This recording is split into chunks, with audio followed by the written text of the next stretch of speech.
के समर्थन में आए अमित ठाकरे सीएम फडणवीस से करती बड़ी मांग। नमस्कार, मैं हूं आपके साथ सृष्टि श्रीवास्तव। मराठी भाषा विवाद अब बढ़ता ही चला जा रहा है क्योंकि राज ठाकरे की पार्टी महाराष्ट्र नवनिर्माण सेना इस मुद्दे को और बढ़ा रही है और शांत नहीं होने दे रही है। अब ठाकरे तो पहले से ही बैंकों को चेतावनी दे रहे थे और अब उनके बेटे एक नई मांग के साथ इस मुद्दे को और बढ़ा रहे हैं।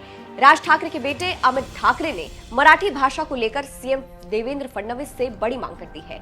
चलिए आपको भी बताते हैं पूरी खबर के बारे में।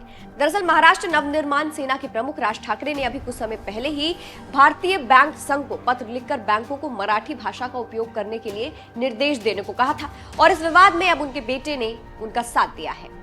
अमित ठाकरे ने सीएम फडणवीस को लिखा पत्र। एबीपी की एक रिपोर्ट के मुताबिक अमित ठाकरे ने महाराष्ट्र के मुख्यमंत्री देवेंद्र फडणवीस को एक पत्र लिखा है और सीएम देवेंद्र फडणवीस स्कूल शिक्षा मंत्री दादा भुसे और उच्च व तकनीकी शिक्षा मंत्री चंद्रकांत पाटिल समेत अन्य अधिकारियों को ज्ञापन सौंपा है, जिसमें उन्होंने लिखा है मराठी भाषा को अभिजात भाषा का दर्जा मिला है। ऐसे में अब समय आ गया है कि सरकार इस दिशा में ठोस कदम उठाए। राज्य भर के सभी शैक्षणिक संस्थानों के नामपट मराठी में और उचित आकार में स्कूल और कॉलेजों के प्रवेश द्वार पर लगाए जाए ताकि मराठी भाषा को उसकी पहचान और सम्मान मिल सके। तो यहाँ अमित ठाकरे ने फडणवीस से मराठी भाषा को लेकर मांग की है कि महाराष्ट्र के शैक्षणिक संस्थानों के नामपट मराठी में और उचित आकार में स्कूल और कॉलेजों के प्रवेश द्वार पर लगाए जाए। अब देखना यह होगा कि फडणवीस अमित ठाकरे की मांग को पूरा करते हैं या नहीं और नामपट मराठी भाषा में कॉलेज और स्कूल के प्रवेश द्वार पर लगाते हैं या नहीं। बैंकों को राज ठाकरे का पत्र। आपको ये भी बता दें, इससे पहले ठाकरे ने भारतीय बैंक संघ आईबीए को पत्र लिखकर बैंकों को मराठी भाषा का उपयोग करने के लिए निर्देश देने को कहा था। राज ठाकरे का पत्र बुधवार को मनसे नेताओं ने भारतीय बैंक संघ को सौंपा था। पत्र में राज ठाकरे ने लिखा था, यदि बैंक अपनी सेवाओं में 3 भाषा फॉर्मूला अंग्रेजी, हिंदी और स्थानीय भाषा महाराष्ट्र के मामले में मराठी का पालन नहीं करते हैं तो कानून व्यवस्था के लिए बैंक स्वयं जिम्मेदार होंगे। आगे लिखा था, महाराष्ट्र में मराठी भाषा का सम्मान होना चाहिए। यदि बैंक मराठी में अपनी सेवाएं प्रदान नहीं करते तो मनसे को मजबूरन अपने आंदोलन को और सख्त करना पड़ेगा।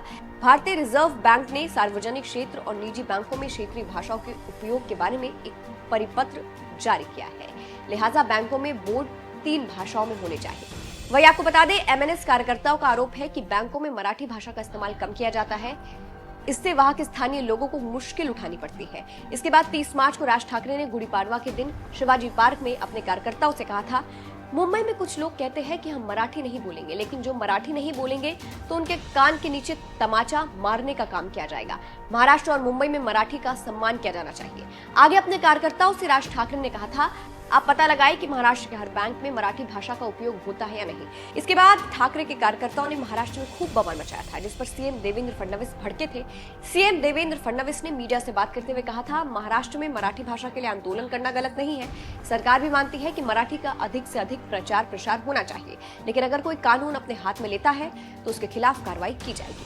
और इसके बाद राज ठाकरे ने पत्र लिखकर आंदोलन को रोकने की मांग की थी, लेकिन अब ठाकरे फिर से अपने फॉर्म में है और ठाकरे के बेटे की एंट्री हो गई है। अमित ठाकरे के बयान को आप कैसे देखते हैं, कमेंट करके जरूर बताइएगा। नमस्कार।